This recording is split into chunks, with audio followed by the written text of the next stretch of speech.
Assalamualaikum warahmatullahi wabarakatuh.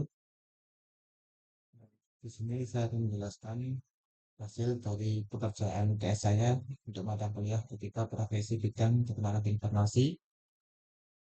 Sebelumnya perkenalkan, nama saya Farid Hussein dari kelas 3E.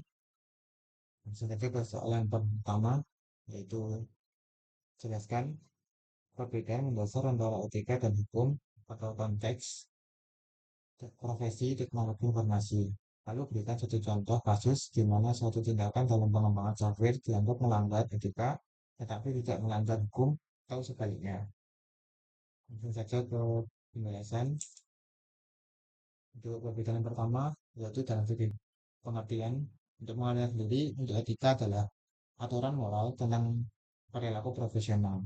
Untuk aturan moral, biasanya berasal dari nilai-nilai sosial, budaya, dan profesi tentang apa yang benar dan salah. Dan hukum sendiri yaitu peraturan formal yang diterapkan negara. Peraturan formal yang dibuat oleh negara dan memiliki kekuatan mengikat serta sanksi hukum. Secara singkatnya yaitu etika sendiri menuntun perilaku moral dan hukum menegakkan keadilan. Lalu ada perbedaan etika dan hukum yang lain, yaitu etika sendiri berasal dari nilai moral dan kode profesi, dan hukum berasal dari undang-undang dan peraturan negara. Lalu secara sanksi, untuk etika sendiri bersifat sosial dan profesional, yaitu secara teguran, pencabutan, izin profesi. Untuk hukum bersifat legal formal, seperti sanksi hukumnya seperti denda, penjara, atau hukuman pidana. Selanjutnya ada etika, etika sendiri, yaitu menjaga integritas profesi, dan hukum menjaga ketertiban masyarakat.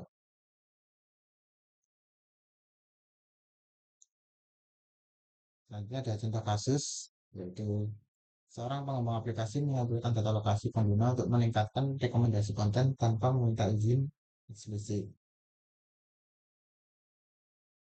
Yaitu eh, seorang pengembang mengumpulkan data lokasi pengguna secara otomatis untuk meningkatkan rekomendasi tempat makan dan hiburan, namun tidak ada izin eksplisit yang diminta kepada pengguna tentang pengambilan dan penyimpanan data tersebut.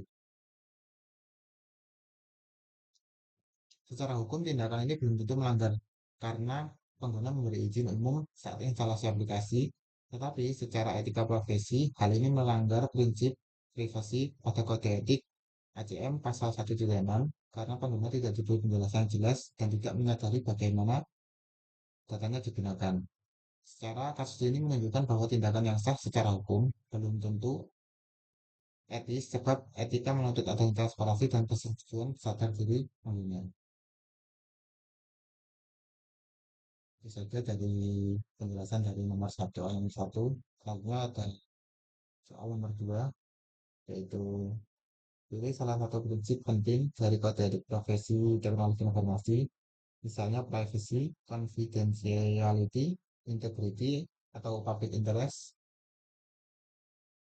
Kemudian ada poin A, yaitu jelaskan prinsip tersebut secara mendalam dan menjaga prinsip itu sangat krusial bagi seorang profesional teknologi informasi. Untuk poin B, bagaimana prinsip yang Anda pilih tersebut terancam atau dilanggar oleh kemajuan teknologi saat ini, misalnya Big Data AI, Big Data, AI, atau Internet of Things. Lalu berikan satu contoh real dan usulkan solusi etis untuk mengatasi ancaman tersebut.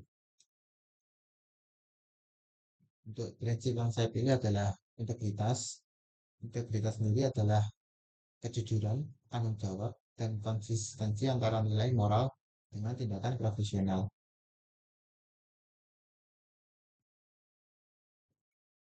Kemudian mengapa integritas sendiri ini krusial, yaitu karena integritas memastikan kepercayaan publik terhadap teknologi dan pengembangnya. Untuk kasus realnya, yaitu ancaman terhadap integritas era teknologi, yaitu pada kasus Private Limited atau Quantum Group, yaitu posting review bintang 5 palsu via AI di Singapura. Untuk kronologinya, yaitu sebuah perusahaan detailing mobil atau car detailing firm di Singapura yang memasarkan merek Lamborghini detailing menggunakan AI termasuk ChatGPT untuk menghasilkan review bintang 5 yang sangat positif. Kemudian review-review tersebut diposting di halaman bisnis mereka di situs web seperti sgcardnote.com, dan yang lebih parah, review ini menggunakan data pribadi pengguna lain tanpa sepengetahuan mereka, seperti mengambil data nama, nomor registrasi kendaraan, bahkan foto mobil mereka.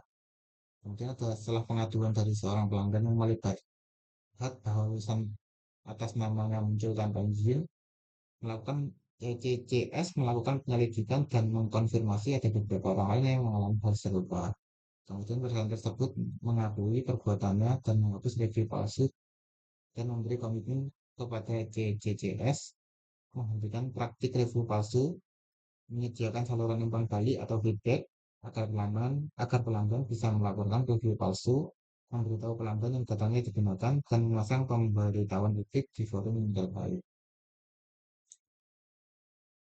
Untuk solusi etis dari kasus tersebut adalah yang pertama, menghapus seluruh review palsu dan mengakui kesalahan secara publik. Yang kedua yaitu memberi label AI generate pada konten yang dibuat atau disunting oleh sistem kecerdasan buatan. Yang ketiga yaitu menetapkan kebijakan internal yang melarang manipulasi informasi oleh AI. Dan terakhir, menjaga kepercayaan publik dengan menerapkan verifikasi ulasan asli dari pelanggan nyata.